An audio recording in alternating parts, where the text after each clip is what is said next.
નમસ્કાર, હું સૌરવ પંડ્યા ભારતીય શિક્ષક પ્રશિક્ષણ સંસ્થાન ગાંધીનગર ખાતે BSc BEd સેમેસ્ટર 7માં અભ્યાસ કરું છું. કવિ અંકિત ત્રિવેદી દ્વારા લખાયેલ એક કાવ્ય પંક્તિ કે આકાશને એટલું ફેલાવી શકું, વાદળને પાંખ પહેરાવી શકું, રેત શીશીમાં સરકતી રેત જો, વાયરાને કેમ સમજાવી શકું. તો આ સંસ્થા પ્રત્યેના અનુભવોના વાયરાને ઝંઝેડતા અનેક પ્રકારના પાસાઓ વસંતની જેમ ખીલી ઉઠે છે. અને મારા સંસ્થાના પ્રથમ પ્રવેશથી લઈ અને આજ દિવસ સુધી એ મારી સાથે વીંટળાઈને રહ્યા છે.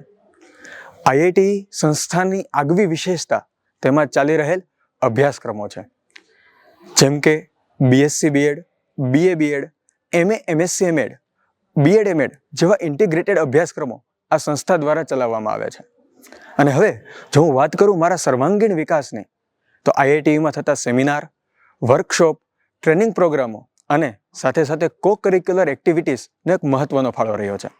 અને શિક્ષક માટે એક મહત્વનું પાસું એટલે કે પ્રેક્ટિસ ટીચિંગ.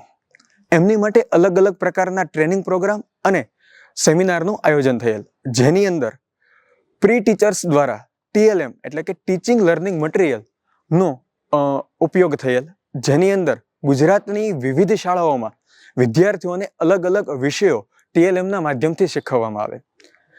અને હવે હું વાત કરું શિક્ષકગણની, તો સંસ્થામાં જ્યારે પ્રવેશ મેળવેલ ત્યારે મનમાં અનેક પ્રકારના પ્રશ્નો હતા કે મને કેવા શિક્ષકો મળશે, કેવા મિત્રો મળશે.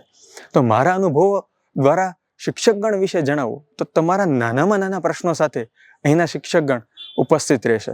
અને દરેક શિક્ષકગણની અંદર તમને એક વાત્સલ્ય મૂર્તિના દર્શન જોવા મળે છે.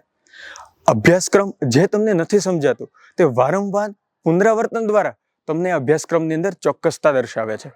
સાથે સાથે મિત્રતાની વાત કરીએ તો ગુજરાતીની અંદર એક સુભાષિત છે કે સમયના વેર વેરથી, તળેના પાપ પાપથી, ઔષધ સર્વ દુઃખોનું, મૈત્રી ભાવ સનાતન. આ સુભાષિતને પણ 100% સાર્થકતા IIT સંસ્થાન દ્વારા કરવામાં આવે છે. અહીં વિદ્યાર્થીઓ એકબીજાના માર્ગદર્શન દ્વારા પોતાનો અભ્યાસ પૂર્ણ કરે છે.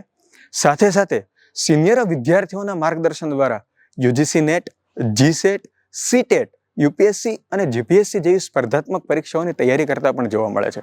તો મારી આ અનુભવો સંસ્થા પ્રત્યેના ખૂબ જ સારા રહ્યા છે. જય જય ગરવી ગુજરાત.